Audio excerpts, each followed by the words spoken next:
Lord of Mysteries 2, Circle of Inevitability. Chapter 98. After the celebration.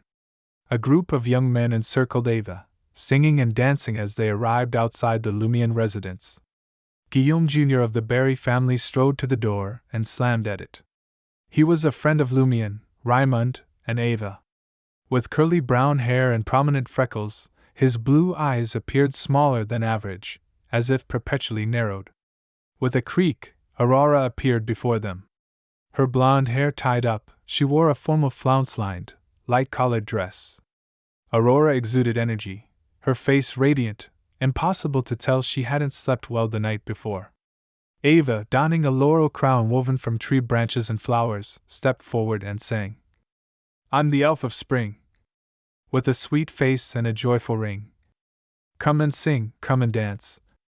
For this is the only way to obtain a harvest that will stay." Aurora listened quietly, took the leaf, and handed Ava a small pottery jar containing animal fat.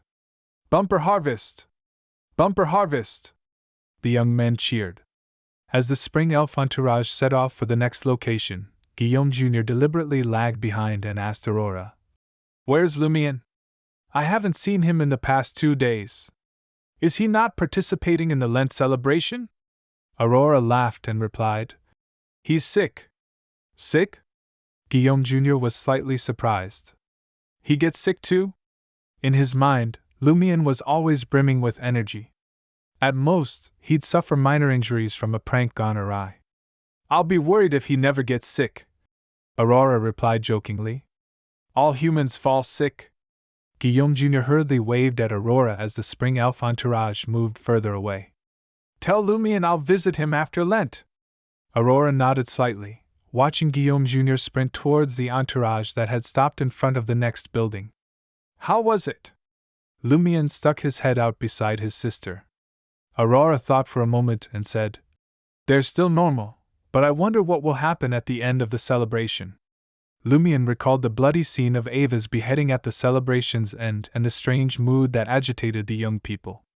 They had either gone mad sending off the spring elf or succumbed to mental and physical breakdown, collapsing to the ground. No one was spared. Silently, he glanced at Ava singing in front of the neighbor's house and Guillaume Jr. and company surrounding her. He slowly withdrew his gaze. Ryan, Leah, and Valentine also arrived on the first floor and looked out through the window. "We have to be very careful from now on," Ryan said in a deep voice after the spring elf entourage left the area. Aurora nodded and said, "Yeah." Before the celebration ended, they quickly prepared lunch and filled their stomachs. Clang! Clang! Clang! The classic wall clock on the first floor chimed, signifying noon. Lumian and the others, having tidied up the dining room, exchanged tense glances. If the Lent celebration had gone smoothly, it would have ended by now. And if the ritual to send the spring elf off was completed, who knew what quarter would become? In their semi-subterranean building, Lumian needed to raise his head slightly to see the situation outside the window.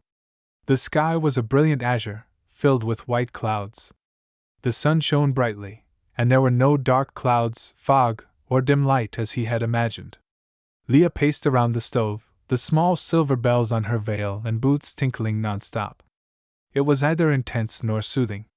Seeing Aurora looking at her, she explained, "We're already in danger, and it's been an extended period of danger, but it's manageable at the moment." Aurora acknowledged and didn't inquire further. Ryan, on the other hand, sighed and said, "By the 12th night, it would be great if it was always at this level." Aurora blinked, embarrassed to tell this dawn paladin of the machinery hive mind not to jinx it. Although Lumian's heart was heavy, he still smiled and replied to Ryan, "There's a proverb in our Dirige region that says, good and bad are all predestined. Regardless of how worried we are, we can't change what happens next." What he didn't say was, the only thing they could do was muster up the courage to face it.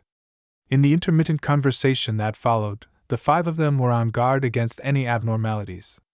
However, be it the weather or the birds, everything was so normal that it only instilled greater fear in them. After almost 30 minutes, they found themselves staring at the door simultaneously. Footsteps drew near. Soon after, Aurora's doorbell rang, the sound reverberating through the first floor. Exchanging a glance with his sister, Lumian cautiously approached the door and peered through the peephole.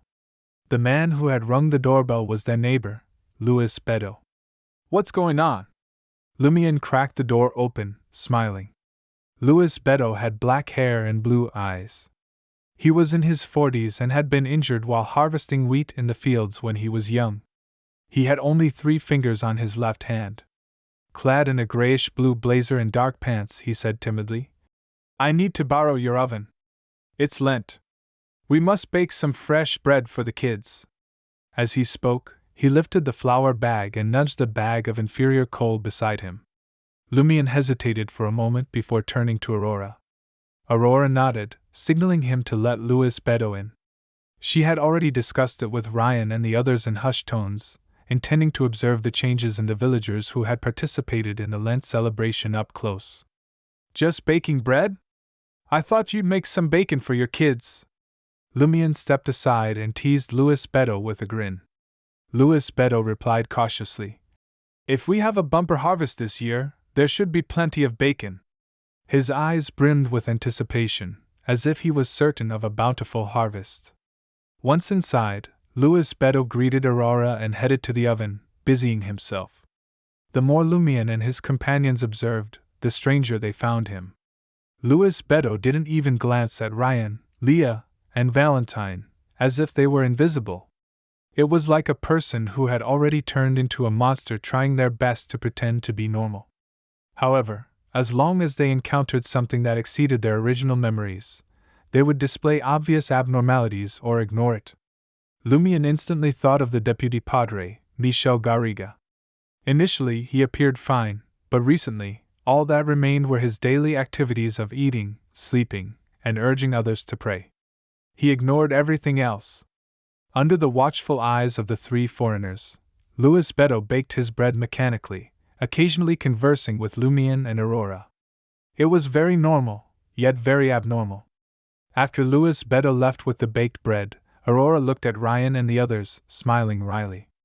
"Everyone who participated in the Lent celebration must have become like this. It's like being replaced by a monster bit by bit," Leah exclaimed sincerely. She no longer forced a smile on her face. Lumian had already regained his composure and posed a question. "How can we save someone like this if we want to?" "The only thing I can think of is purification," Valentine replied with a sigh. "But if the abnormality is already closely integrated with humans, the final outcome might be purification together." At that moment, 2 more villagers passed by the window. One of them was a regular customer of Old Tavern and Pierre Guillaume, who had scrounged Ryan's absinthe in a previous cycle. He was happily chatting with his companion, seemingly discussing the excitement of the Lent celebration. As they passed Lumian's door, they simultaneously turned their heads to look inside the house, their expressions eerily grim. After an instant, they withdrew their gazes and resumed their conversation, smiles plastered on their faces. If Lumian and his companions hadn't been watching the outside whenever someone passed by, they wouldn't have noticed the fleeting change in their expressions. The louder the laughter outside, the more suffocated they felt. Silence took over the conversation. Eventually, the 2 villagers left, and Aurora sighed, saying, "This isn't just being replaced by monsters bit by bit. I suspect that the entire village is filled with monsters wearing human skin, except for us. Is this the complete Lent celebration?" Lumian couldn't help but mutter to himself.